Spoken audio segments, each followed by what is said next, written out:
Hey Maria, back with another video. It's Sunday, and I just finished eating lunch, and I was thinking this morning about rearranging some of my things. I was all gung-ho about, um, fall clothing and everything, and the next thing you know, hey, I turn around, and next month it's going to be spring, so it's just like, gosh, time's going by super fast. So I was thinking today, as I was laying in bed, about how long the abuse from my family has been going on. And I start remembering certain scenarios, back in my past that it's like, oh my God, it's like they've always, I know they've always been in everywhere, in every situation I've been in, and like I mentioned in one of my videos about how other people noticed the abuse, but I didn't get it. Like, I really thought, I knew I was different than most people, but for some reason I thought I somehow was triggering everything, but it really wasn't. It was like they were there with their negative attitude, spreading hatred and bullying, and it's so evil. So I was thinking today about, like, I remember one time I was working at this fast food restaurant, and I remember the boss. There was a boss and a boss assistant, and the boss assistant said she was always telling me how happy she was to have me because I never wasted time. So like if I was like hired as a cashier, right? And like if there was nobody there, I'd go out and like clean tables, and believe me, I really hated working fast food, but I tried to always make sure I wasn't wasting time. And so I remember there was this customer that came in, and he must have known me, because like my family has spread rumors and things about me for so long. I think I was maybe I don't know. I was in my teens, okay? Or maybe early 20s. I don't remember. But anyway, the manager was kind of a jerk, So he started trying to, like, bully me or whatever. And then the customer said something like, "Don't ever talk to her that way again." And the way he responded was almost as if, he couldn't stand seeing me being treated, like, badly one more time. And I kept thinking, what did that mean? Like, because I remember this man was just like really protective of me, like, and I kept thinking, that's really nice of him to step in for me like that, but is that really necessary? Now then I remember working for this one company, and I was working with this lady, and she must have got like poisoned by my family as well. And I was in my 20s, right? And I was really curious, bubbly, chatty, just a kid, basically. And so I remember her talking to the guy about me, and he was kind of wanting, I could tell he kind of wanted to join in the bullying, or he just wanted to be kind of an asshole.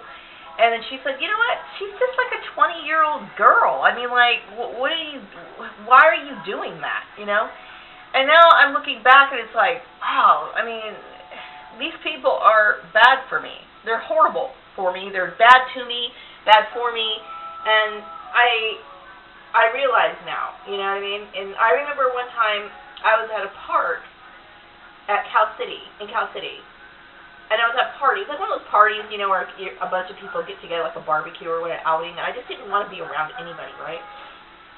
And this guy, he's like talking to me, and he goes, you act like you're abused or something. And I'm like, I couldn't really get what he was saying, like, because in my mind, I knew my brothers and sisters were, like, rude to me, and they were inconsiderate jerks. But to me, like most people, if you're not getting your face bashed in, you don't really equate that to abuse. You don't. But, other people who are a lot older, they might recognize abuse as people who are constantly putting you down, people who are destroying your life, sabotaging. I was too young to fully understand just how severe, and how intricate family abuse could be. So I'm remembering all these times where, like, my family would be doing things to me and basically just wrecking my life, And now they've, like, really, really have done it. And I was listening to a few other targeted individuals on YouTube, listening to their stations, and they're very similar, People, their families basically have wrecked their lives. There's a few of these people who are homeless, and it evolved pretty much the same way. It had been going on for years, and my family had. It's kind of funny. like when I compare myself to my sister Lisa, Lisa had a child out of wedlock too, but then she married her husband, right? And a lot of people would say, well, that's the best thing to do. That's the right and proper thing to do. Well, you know what? If the guy you're dating is not compatible with you, then now you're going to end up getting married and then end up getting divorced too at the same time. I thought I made the best decision at the time. Okay, but a lot of, like I said, a lot of people who are pro-lifers, they look down on getting an abortion. So I decided to raise my child, right? And it's you're damned if you do and you're damned if you don't. You know what I mean? And that's how it is when you're in an abusive family. So, but yeah, the family abuse has been going on for a long time. It was present at Karen Johnson's place at Organized Sports. It was present at every job I've ever had. But it seems like the more I was demonstrating my skill and my ability to improve myself, the more my family felt challenged by it and wanted to wreck it. And so there you go. That's where I'm here right now, wondering what the hell. And then you got people like his family, Piggy's family.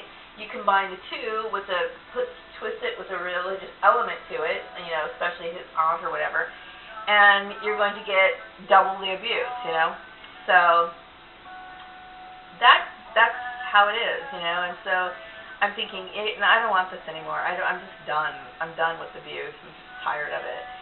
So today, Piggy's over at his mom's house, and we're being civil to each other, and I just kind of made some lunch today. I did some rearranging. I threw away some clothes that I really don't need anymore. I'm the kind of person like, oh, but that T-shirt, man, I love that T-shirt. I'm like, Marie, just get rid of it, It's got like holes in it. I'm like that too. I'm like, but it's really comfy and it's snug and the cotton is so soft, and I'm like, get rid of it. Just get rid of it. So I got rid of some stuff. I did some rearranging in here. Feels nice. I should be vacuuming in here too, but I'm just really trying to not throw myself into so much, not trying to weaken myself, because I'm very weak. I don't have the energy level that I want to have because of I'm going through depression and just, wondering about what the hell is going on, and, it's affecting everything in my house. It really is. It really is.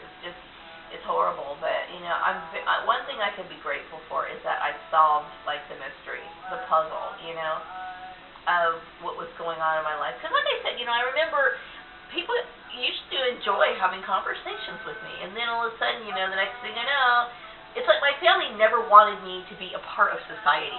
It's like for whatever, well, I know the reasons, I'm like the black sheep or whatever.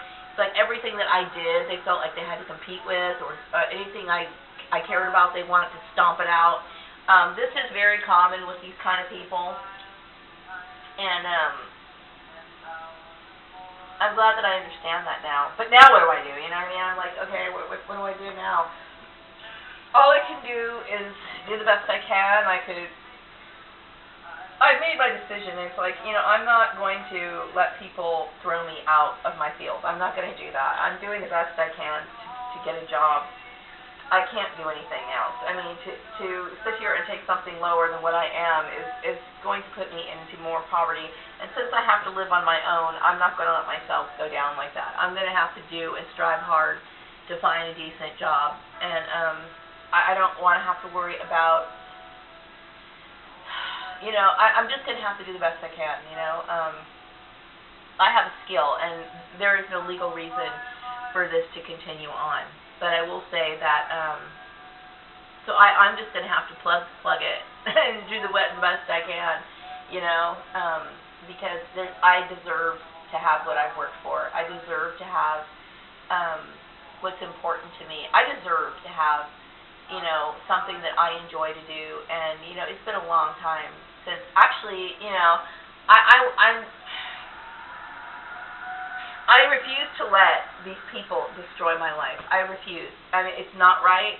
I understand why it's not right, and I will fucking continue to look for work in my line of work. I can't do anything else. I kept thinking about that. I was like, what can I do? What can I do? I shouldn't have to be in this position. I didn't do anything wrong to limit I did everything right. So I'm not going to let that happen. these people have ruined my life. And, you know, from the time, like I said, I was a kid in school, they would be doing things like this to me. You know, like I told you, I'd have people who would want to be friends with me. I had kids calling in my house when I was a kid, making conversation with me. And then the minute, you know, they found out that I was, you know, happy or whatever, they'd squash it out, you know. They're evil. My family is evil, and they probably are coming to the realization of it. And they could change if they want to, but you know what? This girl's going to keep safe, and she's staying away from it. So that means, so some people will say, well, you're hanging out here with Pig, you're over here. Yeah, but Maria has a job here, okay? Maria has a job here, okay? And you know what? I don't think I should have to sit here and worry about how I'm going to get from point A to point B. You know what I mean? I shouldn't have to do that. You know, it's not right. It's not fair. You know, these people have laid a trap for me that is hazardous to my health, and I shouldn't have to worry about that. So I'm going to do the best I can and just whatever. But I'm grateful for each day that I'm alive. I'm trying really hard to not, you know, not get so filled with anxiety. Because I tell you what, the anxiety, it gets to you. You can't help but get consumed with anxiety. Because I understand what this program means. And if you look at some of my videos that I've been making for quite a long time, I knew back then that this was what it was going to happen. I knew that this was going to evolve into this, okay? And everybody just kept thinking it was funny, you know, it's no big deal. They kept thinking, hey, you know, I'm sure Steve Murray was like, hey, your family's behind this, and that's their authority in his mind, or he felt like he had the right to do it. No, they don't, okay? I don't care what. A man doesn't have a right over his wife. Wives don't have rights over their husband. As long as you're 18 years old, you have the right to stand up for yourself, okay? Nobody has the right to do that to you. And so, just let this be a lesson to you. I myself am, you know, it's difficult to understand that, you know, your family basically wanted you dead. Because, I mean, they got pretty much what they were doing. I mean, their actions pretty much showed it. They might be, you know, I don't care what they're remorseful for now. If they are feeling any remorse now, it's probably because people know what they are, and they're probably either ashamed of themselves or whatever. But, I mean, I don't really give a shit what they're sorry about, if they are at all. I don't care. It's just time for Maria to branch out on her own, be on her own, and if there's any decent people in the world, which I slightly don't, I mean, I kind of really don't believe that there really are. I mean, they're few and far between. But, you know, I have to be very protective. I really do. And so when I do find my own place, I will probably invest in a gun because I don't trust anybody anymore. Wrap it up this video. Have a wonderful day.